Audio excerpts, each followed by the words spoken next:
Queen Maeve, the powerful, beautiful, and tenacious OG Queen of Vought, blasted into the boys by destroying criminals and cleaning up the city streets. But all the while, she was also plotting against Vaught's underbelly to one day destroy the entire Tower of Corruption. Her struggle culminates in the ultimate blood and guts duel between Homelander and her, which ends with her black suede boots standing victoriously over his corpse with her head held high. Wait a minute, this is not how it ended up for her at all. Let's do that again. Queen Maeve, a character the fans of the boys have come to love, seemingly dies in a blast with Homelander in the season 3 finale, trying to protect her friends, only for us to later learn that she had survived. But there isn't a whisper of her in season 4, which is now making waves on Amazon Prime. In this video, we'll explore where Queen Maeve is now, and whether she'll ever put on her hot boots again and save the day. Before we get into it, we have a small request. If you like our content, please support us by subscribing to our channel. It's a small click for you, but for us it means a lot. Thank you, let's begin.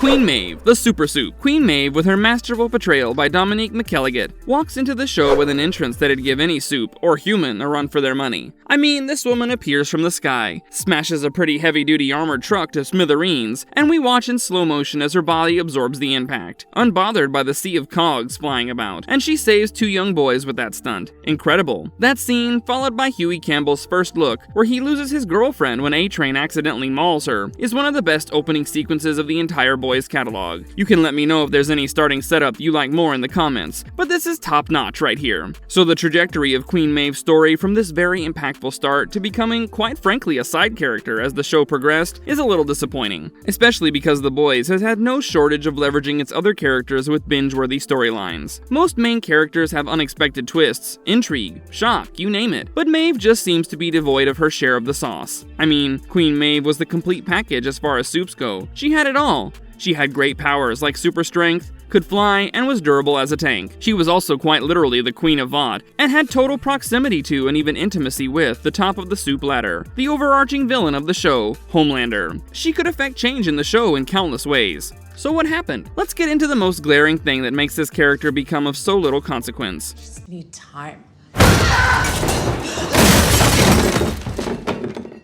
The making of Maeve into the forever tragic queen. Queen Maeve started out as Maggie Shaw, a young girl injected with Compound V and exploited by her parents, her father in particular, to do gigs, flaunting her powers for money. This relationship is almost like the one between Starlight or Annie January and her stage mom, except that it's worse because Maggie's father was a pathetic gambling jerk. But even with that baggage, Maggie grew up an idealistic young woman who wanted to make a difference. After being drafted into the Seven, Vaught's international coveted team of soups, which we all know is notorious for scripted saves, she continued to perform actual heroic acts and create lore, like the time she saved a school bus from falling off a bridge at the cost of breaking every bone in her right arm. But as time passed, her idealism seemed to lose its sheen. She goes about her job at Vought, flanking Homelander with all his crazy narcissistic choices, smiling and waving for the cameras. And to make matters even worse for her, she's unable to be with the woman she loves. Maeve slowly sinks into a hole, where the only solace she can find is an escapism at the bottom of a bottle. I know it all sounds super bleak, but it also sounds like a solid build-up for the stoop to snap and wage an all-out war on her oppressors. And not surprisingly, that's what the show tries to do with Maeve, but it's not pulled off well, leaving the fans wanting, well, a little something more. While all the other main characters find significant development through the first 3 seasons of The Boys, such as Homelander, Butcher, and Huey and Starlight, even others who are not directly linked to the central conflict of the show, and are on their own tune a lot, such as Frenchie and Kimiko, they all have new adventures they get up to from time to time. They also have a part in creating some part of these wilding plans. For instance, let's look at the speech therapy thing that Kimiko goes through in season 4, which leads her to revisit her past. She decides to do so physically, by paying the human trafficking group cell where she was once caged a visit. For this, she takes Huey along. At the creepy cell, they get into a fight with some of the bad guys,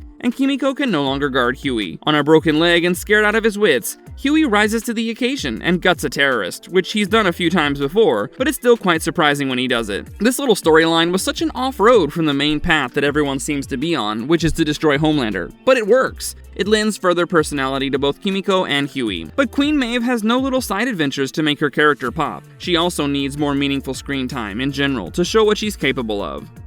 Her story. If you missed some part of Maeve's story arc, we'll catch you up. In the first season, Queen Maeve was limited to being Homelander's sidekick and pining for her ex, Elena. She can still connect with the viewers, which is a testament to McElligot's acting chops, with scenes like the one in episode 4, where she breaks down in front of Elena after the plane rescue mission goes awry. Her trauma over leaving the passengers on that flight mission with Homelander is palpable. The second season explored Maeve's internal mess more, and she was able to find some happiness by coming out of the closet, which is quickly dampened by Homelander announcing her sexuality on national TV, and Vought putting their showrunner to work, squeezing the outing for all its notoriety. But it still didn't do all that much to amp the excitement around Maeve's character. Once again, her complexities and personality are not explored with fresh storylines and exploits. The scope of her struggle is too limited, dickering between Homelander, Elena, and the drink. At the ultimate fighting showdown though, Queen Maeve surely did her thing. She ended it strong by being a part of a three-way girls team that smashes the ex-Nazi Stormfront in. She also successfully blackmails Homelander to let Butcher and the others go. But season 3 was all but a snub to the Queen. She spends a good part of it in jail before Starlight busts her out. Her entire role here is to participate in the final fight to take Homelander down, and that's all there is to her. To Queen Maeve's credit though, she was absolutely diabolical in that fight, and I mean it in the best way. Blood spattered eye and all, she thrashed the Mickey out of Homelander, sticking a metal rod deep in his ear. And when Soldier Boy was going to blow everyone around him up into a billion Skittle-sized bits, Queen Maeve jumped out of the window to save him, sacrificing herself for the greater good.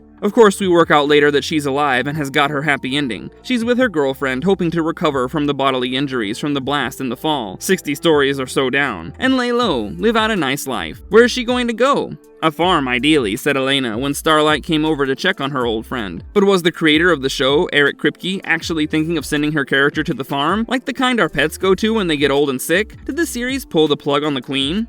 The boys without the Queen. If you look at all the missed opportunities with Maeve throughout the series, you get the feeling that there was never really any intention to hoist her as a great wholesome heroine like Starlight, a ruthless, ambitious mole like Victoria Newman, or a gritty vigilante like Butcher. She's primarily a tragic, broken star, and it's not unlike the Maeve of the comics, albeit the hair. For the record, we prefer the red. In the comics too, Maeve is customarily a wary, unmotivated soup, dreaming of killing Homelander while sporting her favorite accessory, a martini glass. But sadly, it is Homelander who ends up decapitating Queen Maeve in their last big face-off. While the series changed Maeve's fate into a more humane one, will it take at least a partial inspiration from the comics here and cut the character? Well, the humane way has never been the series' go-to choice. They like it bloody, gutsy, and gutting. Like literally gutting. And if that is the case, The Boys owes the fans one more messy barbecue ribs with extra sauce duel between the king and the queen of the soups. While on the subject with Deadline, Kripke said that while Maeve had to step aside for Starlight to become an independent and strong leading lady, The Boys would not reach its finale without us seeing Maeve again. While this could be his way of keeping the mystery surrounding Maeve alive, it's a pretty good signal that the Queen will grace the screen with her presence at some point before it concludes with Season 5. Also, have you spied on some new developments in Season 4 that point toward a setup for Queen Maeve's reprisal? Let's take a look-see along with our marvelous verdict.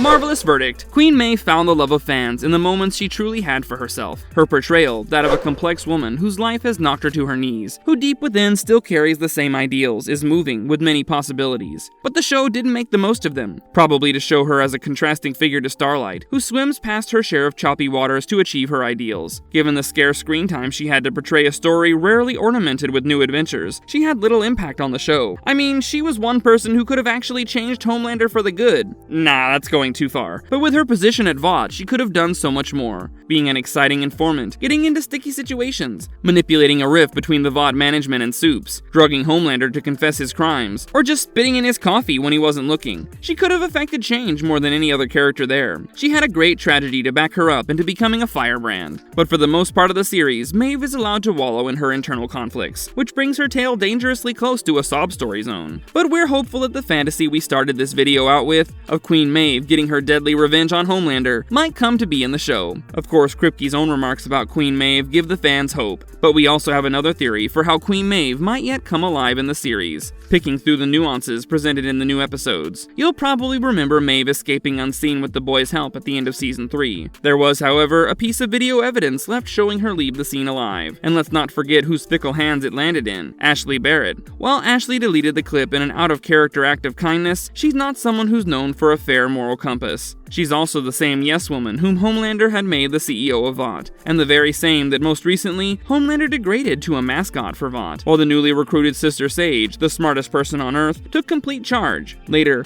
Ashley is seen being bitter about this and on the verge of quitting. Who can blame her, having been a loyal staffer at Vought for years? So if she gets a little loose, you never know how she'll decide to use the tidbit about Maeve for herself, or simply to spite Homelander. Do you think Queen Maeve will see the light of day again in the boys' world? Theorize away in the comments.